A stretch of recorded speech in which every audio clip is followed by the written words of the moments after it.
On the 6th of August 2001, a man died of a heart attack on holiday in Hawaii with his wife and 2 teenage children. He was 50 years old, and on that exact same day, the BBC announced that the show he had given 13 years of his life to was coming back. He never knew. This is a video about the real lives behind Only Fools and Horses, not the catchphrases, the things that were actually happening while the cameras were rolling and after they stopped, grief that was never discussed, sacrifices that were never announced, and people who turned out on closer inspection to be far more remarkable than the characters that made them famous. Number 1. David Jason as Del Boy Trotter. There is a version of David Jason most people think they know, the lovable rogue in the camel hair coat, leaning back against a bar that was not there. Falling, I always assumed the man behind Del Boy was roughly as cheerful as the character. It turns out I had him almost entirely wrong. Jason played Del Boy from 1981 to 2003. He was 41 when it started, son of a Billingsgate fish porter, trained as an electrician before anyone gave him a stage. What I found out was that for 18 of those years, he was quietly living with a Welsh actress named Myfanwy Talog. They never married. When she was diagnosed with breast cancer, he stepped back from work and nursed her through it. She died on the 11th of March 1995, aged 50. And during that same period, his character Jack Frost was losing a terminally ill wife on screen. Honestly, this part got to me. He was playing the grief while living it. He is 86 now, and in 2022, a DNA test told him he had a daughter born in 1970 he never knew existed. He called himself Delighted. That says everything. The person who comes next gave 50 years to his craft, and most people never learned his name. Number 2. Lennard Pearce as Grandad. Pearce played Grandad from the very first episode in 1981. He was 65, trained at RADA, understudied Stanley Holloway in the original West End run of My Fair Lady, worked alongside Laurence Olivier and Anthony Hopkins at the National Theatre. 50 years of serious work. Almost nobody knew his name. You probably remember Grandad the way I do. The armchair, the filthy scarf, the gentle confusion. What I did not know was that Pearce was 10 years younger than the character he played. He died in December 1984, alone in his flat in Archway. 3 days earlier, John Sullivan had visited him in hospital and promised his job was waiting. He left £40,000, no wife, no children. I have to ask, did you ever sense how much of himself he was putting in? Drop it in the comments. The man who stepped into that flat next had a story that is almost the exact opposite. Number 3. Buster Merryfield as Uncle Albert. The man who just refused to replace Lennard Pearce eventually found someone who could honour what Grandad had meant. What surprised me was who that someone turned out to be. Buster Merryfield joined the show in January 1985. He was 64 years old. For the previous 40 years he had been a bank manager at NatWest, rising to branch manager at Thames Ditton in Surrey. He was not an actor, not professionally. He had discovered the stage, entertaining troops in India and South Africa during the war, then gone home, married, and done the responsible thing. If you watch the show, you know exactly what I mean when I say Uncle Albert felt completely real. During my research, I noticed why. The catchphrase was during the war. The man saying it actually was a jungle warfare instructor in the Royal Artillery, a teetotaler, a non-smoker, a British schoolboy boxing champion in 1936. Everything Albert pretended to be, Buster quietly was. He married his wife Iris after 1 week in 1942. They were together 57 years until his death. He died of a brain tumour in June 1999, aged 78, with Iris at his bedside. She died 3 years later and was buried alongside him in Dorset. The man who comes next also lost someone he could not prepare for, but the circumstances were entirely different. Number 4. Nicholas Lyndhurst as Rodney Trotter. Buster Merryfield found his greatest role at 64 and shared it with a woman he had loved since wartime. Nicholas Lyndhurst had his greatest role from the age of 20. What happened to him in 2020 is something no career prepares you for. Lyndhurst played Rodney from 1981 to 2003. alongside Jason for 22 years. You probably remember that dynamic the way millions of people do. The long-suffering younger brother, the straight man, the one Del boy, called a dipstick with genuine affection. What I found out was that on the 22nd of September 2020, his only child, Archie, died in his sleep at home in Fulham. He was 19. The cause, confirmed a month later, was a brain hemorrhage triggered by an undetected leukemia that had shown no symptoms. His parents had no warning. His mother wrote publicly that the results utterly floored them. Nicholas said 10 words to the press. "Lucy and I are utterly grief-stricken." Then silence for nearly 3 years. His return to screens came in 2023, in the American reboot of Frasier, where the first episode closed with the words, "In loving memory of Archie Lyndhurst." I think about what it takes to walk back onto a set after something like that. If you watched him come back, you probably felt it too. The next person on this list kept a very different kind of pain almost entirely hidden. Number 5. Roger Lloyd Pack as Trigger. Nicholas Lyndhurst carried his grief openly. The man who played Trigger carried something different, and almost nobody knew it until too late. Lloyd Pack played Trigger from 1981 to 2003. 22 years. You probably remember him the way everyone does. The blank expression. The absolute certainty that Rodney's name was Dave. What I always assumed was that he was roughly the character.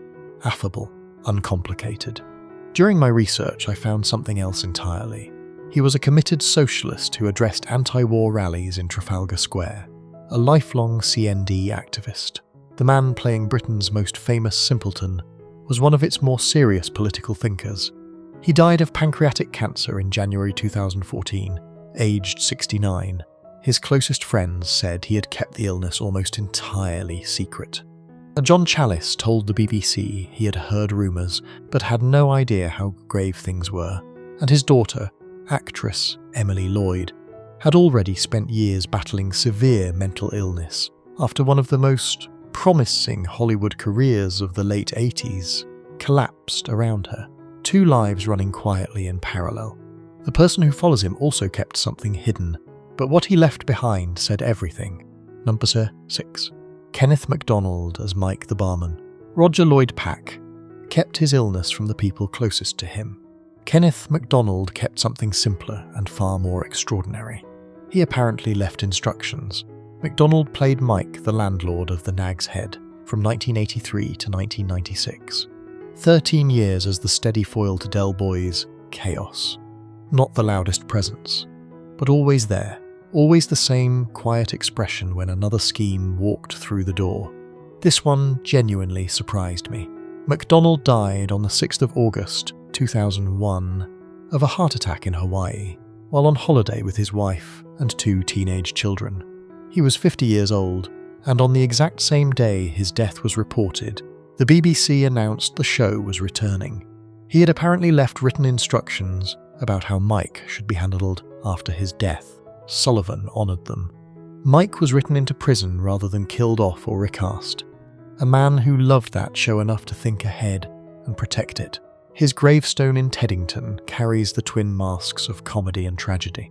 The next person also left something behind that told you exactly who he was. Number 7. John Challis as Boise. Kenneth MacDonald left instructions for a character he loved. John Challis left a headstone inscription that stopped me completely when I found it. Challis played Boise from 1981 to 2003. The cigar, the sneer, that laugh. If you watched the show, you know exactly the sound I mean. He was 39 when it started. What I did not know was how alone he had become by the time fame arrived. His mother died of cancer in 1987. His father, a heavy drinker with Alzheimer's, deteriorated until Challis had to have him sectioned. He was an only child. By 1990, both parents were gone.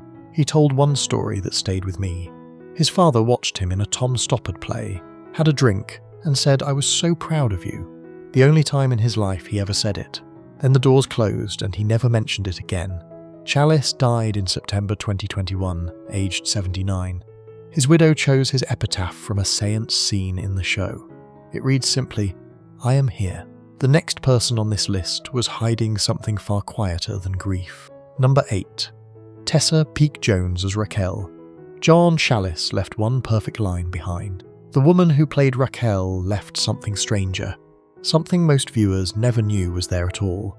Peake-Jones joined the show in December 1988. She was 31.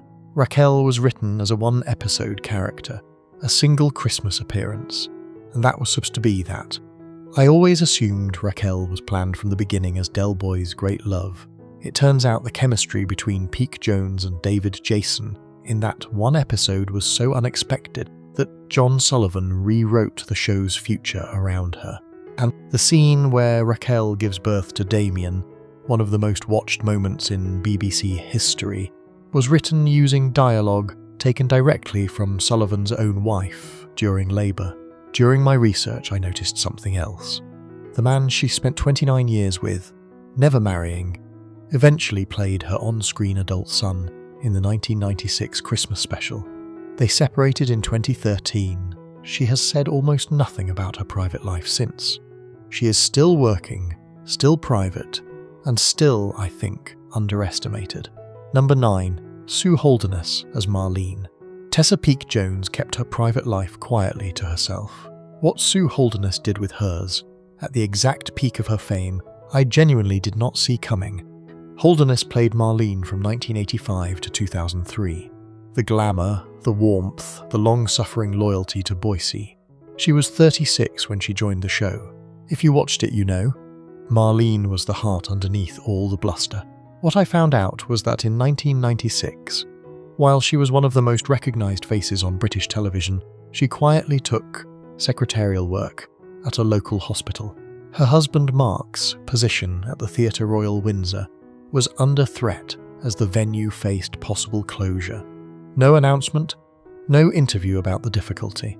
She simply did what needed doing and went to work under a name nobody connected to the show. She is 76 now, still acting, 3 grandchildren, long marriage intact. The contrast between the woman and the character could not be more complete. And the person who closes this list made a choice at the height of her fame that was, if anything, even quieter than that. Number 10. Gwyneth Strong as Cassandra. Sue Holderness chose anonymity when her family needed stability. Gwyneth Strong chose it for a completely different reason, and I think it is the detail from this entire list that surprised me most. Strong played Cassandra from 1989 to 2003, Rodney's girlfriend, then wife. Sensible, warm, the counterbalance to all that trotter chaos. She was 29 when she joined the show. What I found out was that at the peak of her only Fool's fame, she trained as a childline and NSPCC counsellor, and began volunteering in sessions where she specifically asked not to be identified. She told The Telegraph she wanted to do something genuinely useful where people could not see who she was. She said the training changed her life. No press release, no charity gala, just a woman sitting in a room, listening under no name anyone would recognise. She is 66 now, still working, still private, close friends with Tessa Peake-Jones, the two of them apparently developing something new together. I find that quietly wonderful. 10 people, one extraordinary show, and almost none of the real stories were the ones playing out on screen. I did not expect this video to affect me the way it did. I grew up with this show. It was Sunday evenings and Christmas afternoons, and the kind of laughter that felt like it belonged to the whole country. I thought I was making a research video.